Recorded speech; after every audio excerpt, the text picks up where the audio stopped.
Yo everybody, what's going on? This is Keegan from Kman Reviews. If you enjoyed this review, make sure you hit that like and the subscribe button. And if you have any opinions at all that you would like to share, make sure to leave them down in the comment section. George Jones, I Am What I Am. George Jones, American singer, songwriter, iconic country figure from the 60s to the 70s. An artist who I've had the pleasure to cover thanks to a previous viewer's suggestion, with that one being on George's 1974 album, The Grand Tour. Which, if you're curious, there will be a link in the corner for you to go check out that review. However, now we're jumping a few years ahead all the way to 1980 with one of his most popular and well-received records, I Am What I Am. By this time in George's career, his last number one hit was The Grand Tour, and only had one of his records crack the top 10 since. In between The Grand Tour and this album, George unfortunately succumbed to coping substances, and even outright no-showing to several concerts, but it was this record that shot him back into the mainstream, with most critics praising the emotional nuances, the simplicities, and the rawness all throughout the album. So what do I think about it? Let's find out as I review it track by track. We will start with the singles, with there only being the one that I could find, that being the hit single and album opener, He Stopped Loving Her Today. And yeah, I totally understand why this became a hit. Truly an amazing song. The track perfectly evokes a gut-wrenching sense of empathy, telling the story of this couple who broke up, with the man stating that he will love her until he dies, and for the rest of his life, she was constantly in his mind. He kept pictures of her on his wall, he left their old letters by his bedside, and near the end of the song, the man passes away, visited by his ex-lover, with George declaring that he finally stopped loving her today. It's such a simple way to phrase it, but my god if it isn't an emotional sucker punch, especially over the slow, melancholic guitar picking, bluesy harmonica, and sweeping, passionate string work that really worked to close the chapter of this lyrical tale. Amazing song. Now for the rest of the tracks. I've Aged 20 Years in 5 feels like a very natural progression from the opening hit. Instead of the overflowing sorrow of that song, this track feels much warmer, organic, and more intimate, but it doesn't hit that same level of potency that He Stopped Loving Her Today did. Doesn't mean it's a bad song though, the guitar reigns supreme instrumentally, aided by some sweet fluttering piano work, warbling cries of harmonica, and a saccharine background choir, plus there's a bare percussion on the song as well. It's not much, but it holds a loose groove together as George sings about struggling with alcoholism, and how the overabundance of it can really take its toll on your life. But I love the optimistic ending of embracing camaraderie and succeeding with your band to wash away the struggles. Also a very good song. Brother to the Blues picks up the energy a little bit, introducing a toe-tapping rhythm. The percussion has an airy snap to it, and the guitar feels a bit sunnier.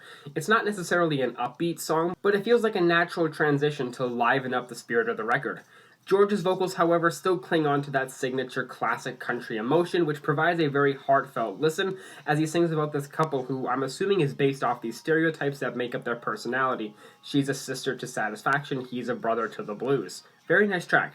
If Drinkin' Don't Kill Me, parentheses, Her Memory Will, throws right back into the slower songs, but this has a lot more volume to it. The guitar and percussion are still slow and dreary, but the chorus introduces a harmonizing background choir that adds some power to the instrumental, along with George's emotionally resonant voice. These lyrics also really pack a punch, yet again discussing George's severe struggles with alcohol, how all these bars are closed, and attributing it to him being in such a bad state after this breakup, drowning in liquor to try to forget the memories with her. Great song as well.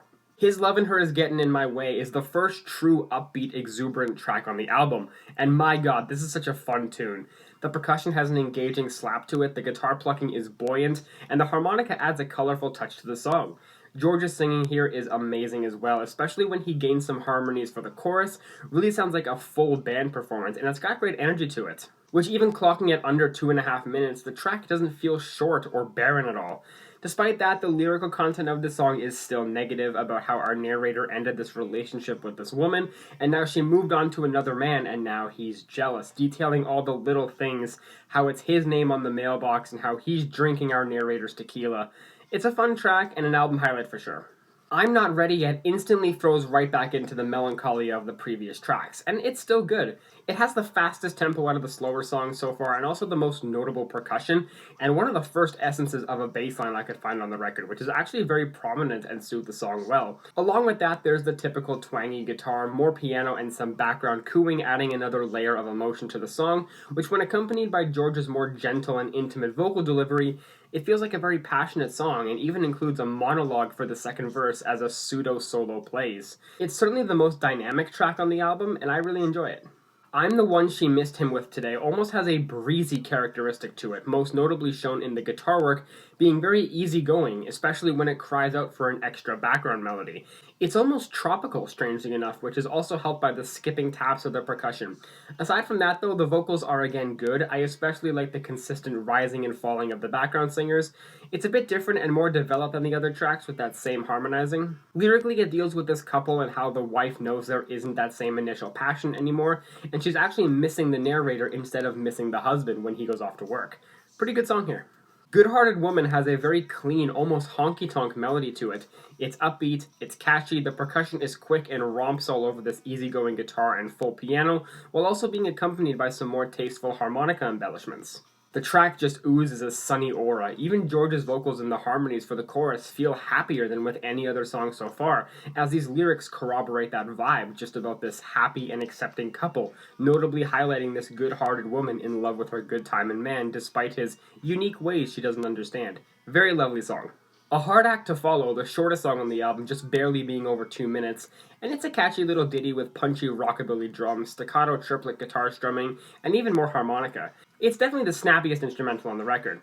Much like Good-Hearted Woman, George's vocals and the background singers have a positive energy to them. It's lively, it's got charisma, it's a fun little tune, not really much else to say about it. Bone Dry continues the same stamping melody of A Hard Act to Follow, slightly slowed down yet amped up in intensity. The drum and bass work feel harder, especially when that chorus breaks in, leading with the satisfying plucky guitar melody, and the verses have a very enjoyable vocal melody, followed by the deep vocal harmonies in the background. The track exudes so much energy and life, and is actually the closing track to the standard version of the album, and what a great choice to close out the record with. Even at the brief 2 minutes and 15 seconds, the track is still meaty enough to leave an impression despite the title of the song. Certainly an album highlight. I'm a Fool for Loving Her kicks off the expanded tracks while also dipping back into the slower style, and yeah, this one doesn't really hold a candle to literally any of the other slower tracks here. It's almost the exact same tempo and tone as I've Aged 20 Years in 5, an objectively better song. This one isn't inherently bad, the piano is still rich and the guitar and harmonica wailing out is still as serene as ever, but my god, it's just not a memorable track this late in the album. It doesn't give the listener much to really resonate with, especially with these extremely simple lyrics, which I'm sure anyone could really piece the meaning together through the title alone. Still an alright song on a technical standpoint, but in the context of the whole record, it's nothing special at all. Am I Losing Your Memory or Mine is yet another slow track, but this one is honestly amazing. And I can attribute it to having a similar melancholy of He Stopped Loving Her Today, instead of being in the same middle-of-the-road territory that the previous track suffered from. The guitar feels much more pained and depressed, as do George's vocals. He sounds like a man trying to get through this...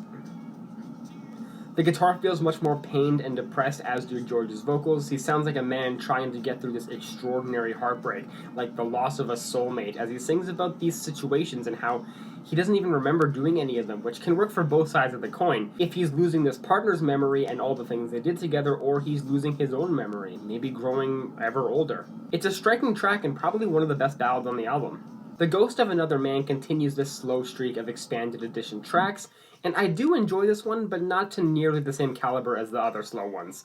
And the reason why I managed to enjoy it more is because of the gorgeous string foundation resting behind the instrumental. It helps to make everything just that much more monumental in the end. Aside from that though, it's a pretty par for the course structure for this album, primarily gentle acoustics with a pretty good vocal effort from George as well, as he sings about this woman who found another man and how our narrator wonders how well this new husband must think he's doing compared to him. Still a good song, but not my favorite. And finally, the closer, It's All in My Mind, closes the album on another slow note, and in my opinion, this is just another forgettable addition to that style. It's very light and doesn't have the same soaring grandiosity as nearly all the other tracks in this vein had, and aside from that muted string foundation, not much sticks out instrumentally here either. There isn't even any harmonica on this track, it's just a standard country ballad about envisioning back to this perfect life with his wife and kids, but now he's got none of that anymore.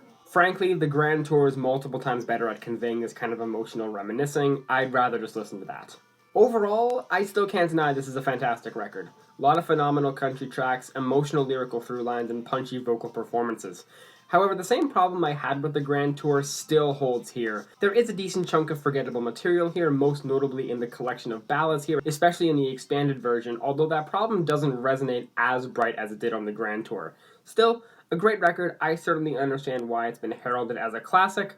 I'm feeling an 8 out of 10 on this album. Well, guys, hope you enjoyed that review. Thank you all so much for watching, and I'll see you in the next one. Peace.